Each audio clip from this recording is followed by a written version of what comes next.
Hello friends, कैसे हैं आप सभी लोग। मेरा नाम है आशीष जोशी और आज के टॉपिक में हम बात करेंगे ऑक्सीडेटिव फॉस्फोराइलेशन। पिछले टॉपिक में हमने बात करी थी इलेक्ट्रॉन ट्रांसपोर्ट चेन, ठीक है, ईटीसी के बारे में हमने बात करी थी। और आज हम बात करेंगे ऑक्सीडेटिव फॉस्फोराइलेशन, ठीक है। अब देखिए, ऑक्सीडेटिव फॉस्फोराइलेशन पढ़ने से पहले हमें थोड़ा सा जो है कल का पिछला टॉपिक जो है रिवाइज करना पड़ेगा। पिछले टॉपिक में हमने पढ़ा था इलेक्ट्रॉन ट्रांसपोर्ट चेन, थ्योरी मैंने बताई थी, ठीक है। आज मैं उसको थोड़ा सा प्रैक्टिकल वे में आपको समझा दूंगा, वरना आप थोड़ा बोर हो जाओगे, ठीक है। देखो उसमें क्या है, आपको पता है हमारी बॉडी में जो माइटोकॉन्ड्रिया है, अब देखिए मैंने क्या बोला, माइटोकॉन्ड्रिया, ठीक है। इस माइटोकॉन्ड्रिया में एक स्पेसिफिक पोजीशन मैंने आपको बताई थी, वहां पर ये जो है पूरी इलेक्ट्रॉन ट्रांसपोर्ट जो है चेन होती है, ठीक है, पूरी प्रोसेस होती है। मैंने आपको बताया था कि उसमें क्या है, 4 कॉम्प्लेक्सेस होते हैं, ठीक है। कॉम्प्लेक्स ए 1, 2, 3 और 4। मान लीजिए ये मैंने कुछ ज़्यादा ही बड़ा बना दिया,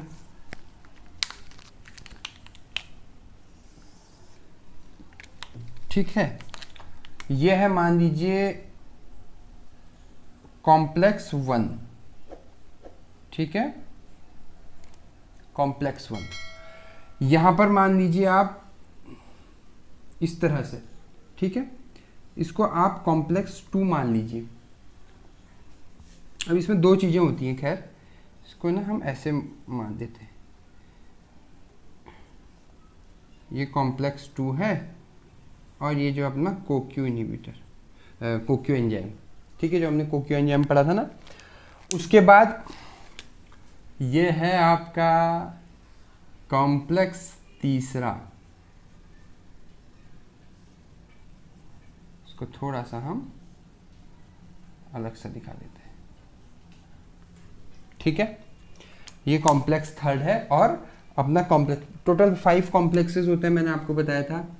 ये है आपका कॉम्प्लेक्स 4, ठीक है,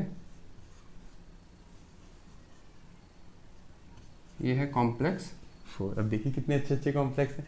अब इन दोनों के बीच में मैंने आपको बताया था साइटोक्रोम सी, इन दोनों के बीच में साइटोक्रोम सी, ठीक है।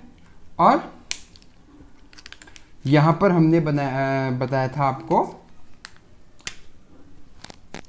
कॉम्प्लेक्स 5, ठीक है। ये कॉम्प्लेक्स 5 में थोड़ा अलग तरीके से इसलिए बना रहा हूं क्योंकि दोनों में डिफरेंस है, ठीक है। इसको थोड़ा सा ऐसे, इसके दांत भी निकाल देते हैं। अब देखिए, अब इससे आपको याद रहेगा, ठीक है। तो हमने चारों कॉम्प्लेक्स बना दिया। थ्योरी मैं आपको कल बता चुका हूं। मैंने आपको बताया था ये क्या है, माइटोकॉन्ड्रिया के अंदर प्रोसेस हो रही है। बाहर क्या होता था आपका, जो मैंने आपको बताया था, जो ग्लूकोज है आपका, ग्लूकोज जो है पाइरूवेट में चेंज होता था। फिर ये पाइरूवेट जो है माइटोकॉन्ड्रिया के अंदर आता था, फिर ये एसिटाइल कोए के साथ मिलके पूरी सिट्रिक एसिड साइकिल को करता था, ठीक है। फिर यहां से क्या रिलीज होता था, NADH और FADH2। अब देखिए मैंने क्या बोल दिया, NADH और FADH2। अब इसमें, अब ध्यान से समझिएगा आगे क्या हो रहा है। देखिए इसमें क्या होता है इस प्रोसेस में कि जो NADH है वो कन्वर्ट हो जाता है NADH2 में, सॉरी NAD पॉजिटिव में, ठीक है, NAD पॉजिटिव में कन्वर्ट हो जाता है। जैसे ही NAD पॉजिटिव में कन्वर्ट होगा, 2 इलेक्ट्रॉन रिलीज होते हैं यहां से, ठीक है, 2 इलेक्ट्रॉन यहां से रिलीज होंगे और यहां से जो है एक प्रोटॉन निकल जाएगा, ठीक है, ऐसे करके। तो ये प्रोसेस बार बार होते रहेगी, ये प्रोसेस बार बार होते रहेगी और बहुत सारे प्रोटॉन जो है यहां पे एक्यूमुलेट होते जाएंगे, ठीक है। सेम यही यहां भी होता है। जो FADH2 है, अब ध्यान से समझिएगा, FADH2 कन्वर्ट होता है FAD पॉजिटिव में और सेम टू सेम जैसे FeDH2 होता है, FeD पॉजिटिव में चेंज होगा, उसमें भी यहाँ पर 2 इलेक्ट्रॉन निकल जाएंगे आपके, ठीक है, 2 इलेक्ट्रॉन। अब देखना अब क्या होता है, जैसे 2 इलेक्ट्रॉन, अब हम क्या पढ़ रहे हैं, इलेक्ट्रॉन ट्रांसपोर्ट चेन। अब देखिए मैंने क्या बोल दिया, इलेक्ट्रॉन ट्रांसपोर्ट चेन हम पढ़ रहे हैं, जिसमें जो इलेक्ट्रॉन है वो ट्रांसपोर्ट होते हैं। 2 चीजें हमने पढ़ी थी, चलो खैर उसको मैं आगे कवर अप करूंगा, वरना आप कंफ्यूज जाओगे। ये जो इलेक्ट्रॉन है ये भाई साहब हमारे, ये यहाँ से जाएंगे CoQ के पास, ठीक है, CoQ से ये जाता है थर्ड के पास, थर्ड से ये जाता है सीधे साइटोक्रोम C के पास, फिर ये जाता है 4 के पास। इतना समझ में आया? उसके बाद यहाँ से, ठीक, वैसे ही जो ये वाला है आपका, ठीक है, ये भी क्या जाता है, ये जाता है सीधे CoQ के पास, CoQ से फिर ये जाता है C के पास, सेम प्रोसेस है, ठीक है। और उसके बाद जब ये रिलीज होते हैं, जैसे ये थर्ड वाले के पास जाएगा, यहाँ भी जो है प्रोटॉन एक्यूमुलेट हो जाएंगे, मतलब बहुत ज़्यादा प्रोटॉन जमा हो जाते हैं बाहर, बहुत ज़्यादा प्रोटॉन, ठीक है, प्रोटॉन ही प्रोटॉन, ठीक है।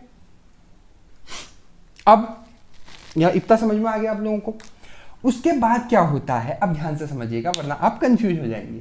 उसके बाद क्या होता है, ये जो प्रोटॉन, ये जो इलेक्ट्रॉन पूरा चेंज, इलेक्ट्रॉन ने ट्रेवल किया यहाँ से, और यहाँ से इलेक्ट्रॉन ने सारा ट्रेवल किया। अब ये इलेक्ट्रॉन क्या करेगा, H पॉजिटिव आयन को जनरेट करने की कोशिश करेगा। यहां पर आपका हाफ O2 इससे जाएगा और 2 प्रोटॉन आएंगे, और ये दोनों मिलके जो है H2 बनाएंगे, वाटर में कन्वर्ट हो जाएंगे, ठीक है। ये तो हो गई बेसिक सी चीजें। उसके बाद ये क्या करता है, अब इन प्रोटॉन्स का क्या होगा, ये प्रोटॉन्स जो है सारे इधर जाते हैं, और यहां से ये सारे प्रोटॉन निकलते हैं और ATP जनरेट करते हैं। अब ध्यान से समझना, जब 4 प्रोटॉन, 4 या 6 मतलब मुझे थोड़ा कंफ्यूज है शायद, हाँ 4 प्रोटॉन जब मिलते हैं तो एक ATP जनरेट होता है, ऐसा कुछ कंसेप्ट है। तो मतलब टोटल क्या है कि ATP जनरेट होती है, यहाँ पर जो ADP है वो ATP में कन्वर्ट हो जाती है। इसको आप ऐसे भी लिख सकते हैं, जो ADP है एडिनोसिन डाइफॉस्फेट, ये कन्वर्ट हो जाती है ATP में, ठीक है। तो ये पोर्शन यहां से लेके यहां तक का पोर्शन, प्लस ये वाला स्पेसिफिकली अलग से जो पोर्शन है, इन दोनों को हम कलेक्टिवली बोल देते हैं ऑक्सीडेटिव फॉस्फोराइलेशन, ठीक है, जिसमें क्या हो रहा है आपका फॉस्फोराइलेशन हो रहा है ऑक्सीडेशन के साथ। अब देखिए, तभी तो उसका नाम ऑक्सीडेटिव फॉस्फोराइलेशन है। इसमें इतना ही है, इतना सा है ये, अब ध्यान से समझिए, इसमें और कुछ नहीं है। अरे भाई ये क्या बात कर दी आपने, हाँ इसको अगर मैंने जो नोट्स दे रखे हैं, नोट्स में क्या है, मैंने इसका आगे मैकेनिज्म वगैरह भी लिख रखा है, ठीक है, वो समझाने की जरूरत नहीं, वो तो थ्योरेटिकल है, वो आप पढ़ोगे जैसे जैसे। नोट्स आप जरूर ले लें, मेरे जो नोट्स हैं भाई, मेरे हैंड रिटन नोट्स हैं, हालांकि मेरी राइटिंग इतनी अच्छी नहीं है, लेकिन फिर भी जो है आपको मेरे जो नोट्स हैं वो समझ में आ जाएंगे, इतनी बुरी राइटिंग भी नहीं है। फिर इसके कंसेप्ट होता है कि इसका एक स्पेसिफिक पोजीशन होती है, जो ऐसे राउंड करते, जैसे हाइड्रोजन आता है ऐसे राउंड होता है और खट करके ATP जनरेट हो जाती है। ये हाइपोथेसिस है, देखो हाइपोथेसिस दी जाती है इसमें, एग्जैक्ट क्या हो रहा है आंखों से नहीं देख सकते, इसलिए सब लोग क्या करते हैं कि कुछ ना कुछ हाइपोथेसिस देते हैं। अपने साइंटिस्ट जो वैज्ञानिक होते हैं अपनी हाइपोथेसिस देते हैं। हाइपोथेसिस मतलब उनका ये अनुमान है, ठीक है। जैसे इसमें 2 हाइपोथेसिस दी थी, अगर आप थोड़ा सा और अगर मैं थ्योरी की बात करूं तो केमिकल कपलिंग की बात करी थी, और केमियोस्मोटिक हाइपोथेसिस जो है 2 हाइपोथेसिस दी थी। जो केमिकल कपलिंग था वो जो है हाइपोथेसिस तो दी थी, लेकिन प्रैक्टिकली वो पॉसिबल नहीं हो पाया था, प्रैक्टिकली कोई भी उसको प्रूफ नहीं कर पाया था। इसलिए जो केमियोस्मोटिक हाइपोथेसिस जो होती है वो ज़्यादातर मानी जाती है इसमें, इस सेक्शन में आपके, ठीक है। उसके बाद जो है आपका, अब देखिए ये हम क्या कर रहे हैं, पूरी एक यूनिट ही कवर कर देते हैं, क्योंकि फिर हम ना बहुत धीरे धीरे चल रहे हैं, मुझे ऐसा लग रहा है कभी कभी कि हम बहुत धीरे चल रहे हैं, ठीक है। इसलिए जो हम ये पूरी यूनिट जो है यहाँ पे खत्म कर देते हैं। ये जो अपना पहला टॉपिक है, उसके बाद जो हमारा नेक्स्ट टॉपिक है वो भी हम कवर अप कर देते हैं। हमारा जो नेक्स्ट टॉपिक है वो है इनहिबिटर्स। अब ध्यान से समझिएगा, इनहिबिटर्स ऑफ ऑक्सीडेटिव फॉस्फोराइलेशन या inhibitors of electron transport chain, कुछ भी आप बोल सकते हैं। देखिए कुछ इनहिबिटर्स होते हैं जो स्पेसिफिक पोर्शन में जाके उसको इनहिबिट कर देते हैं। तो आपको ये चीजें पूरी क्लियर समझ में आ गई। मैं इसको क्या करता हूं, इसको मैं इसमें थोड़ा सा रफ इसको कर देता हूं। ये आपको इतना पूरा समझ में आ गया कि कहां पर क्या होता है, ठीक है। अब मैं जो है कहां पर क्या चीज इनहिबिट हो रही है वो मैं इनहिबिटर्स के स्पेसिफिक नाम जो है वहां पर लिख देता हूं, ठीक है। इसी में अगर हम कर देंगे तो क्या हो जाएगा, आपका क्लियर हो जाएगा। फिर मैं बार बार स्ट्रक्चर बनाऊंगा, फिर आप भी बहुत ज्यादा कंफ्यूज हो जाओगे, ठीक है। तो मैं इस इनहिबिटर्स के नाम लिख देता हूं। तो भाई ये है आपके कुछ इनहिबिटर्स, ठीक है। मैंने कुछ इनहिबिटर्स दे रखे हैं क्योंकि जो नोट्स मैंने दिए हैं उसमें सारी इनहिबिटर्स मैंने लिस्टिंग कर रखी है उसकी, इसलिए मैं ज़्यादा, देखो मेरा मेन जो उद्देश्य है, अब देखिए मैंने क्या बोला, ध्यान से समझिएगा। मेरा उद्देश्य क्या है कि आप लोगों को चीज़ें समझ आए। मतलब रटाने का उद्देश्य मेरा नहीं है कि आप लोग नोट्स से देख के आपको पता लग जाए अच्छा ये इन्हीं इनहिबिटर्स की बात हो रही है जो मैंने लेक्चर में पढ़ा है। अगर आप आगे कोई नई इनहिबिटर्स पढ़ें, इनहिबिटर्स वो होते हैं, मैं बार बार बता रहा हूँ, जो रेट ऑफ रिएक्शन को डिक्रीज कर देते हैं या ख़त्म कर देते हैं। जैसे ये रोटेनॉन है, बारबिचुरेट ड्रग्स हैं जो, ठीक है, वो क्या करता है इसके बीच में समहाउ कॉम्प्लेक्स 1 और कोक्यू जो एंजाइम है आपके उसके बीच में, या अगर आप एफएमएन जो होता है, एफएमएन और कोक्यू जो एंजाइम होता है उसके बीच में वहां जाके जो ये उसको इनहिबिट कर देते हैं, ठीक है। जैसे ये वाला साइटोक्रोम सी जो है, अब यहां पर क्या है, आपने दो चीजें पढ़ी, साइटोक्रोम बी और C1। तो साइटोक्रोम बी और C1 के बीच में समहाउ यहां पर रहता है ये एंटीमाइसिन और BAL क्या है, अब देखिए, अब बताइए BAL क्या है। BAL का फुल, ये BAL शॉर्ट नेम है, इसका फुल फॉर्म है British anti lewisite, British anti lewisite, ठीक है। ये पेपर में भी आ सकता है।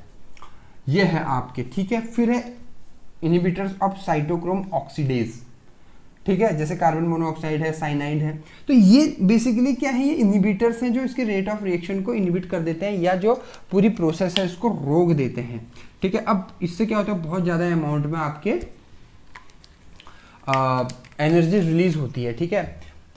अब भैया इतने सारे प्रोटॉन हैं, ठीक है, अगर आप पूरा इनहिबिट कर दोगे तो पूरा सिस्टम क्या है, कोलैप्स कर जाएगा, ठीक है। माइटोकॉन्ड्रिया के अंदर ही रिएक्शन होती है, वैसा तो है नहीं हमारी बॉडी में सिर्फ एक ही माइटोकॉन्ड्रिया है। जैसे 2 किडनी है, 2 आंखें हैं, 2 कान हैं, 1 नाक है, नाक तो एक ही है। तो वैसे ही माइटोकॉन्ड्रिया तो बहुत सारे हैं, जितनी सेल उतने सारे माइटोकॉन्ड्रिया, उससे भी ज़्यादा बल्कि माइटोकॉन्ड्रिया। अब ईच एंड एवरी माइटोकॉन्ड्रिया में ये प्रोसेस होती है।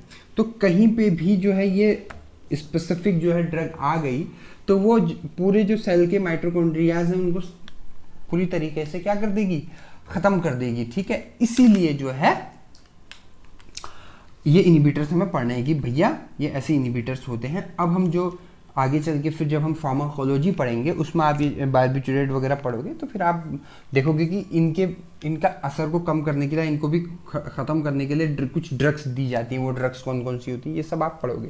बेसिकली मेरा जो मेन उद्देश्य है फ्रेंड्स वो ये है कि आपको चीज़ समझ में आए। अब देखिए चीज़ समझ में आने से क्या होगा कि इसके अलावे भी या इसके अलावा भी और जितने भी आपके और टॉपिक्स हैं, ठीक है, मान लो कुछ ऐसे टॉपिक्स हैं जो मैंने नहीं कवर अप किए हैं, ठीक है, मैं सब कुछ तो कवर अप नहीं कर रहा हूँ, ठीक है, इतना हमारे पास वक्त भी नहीं है।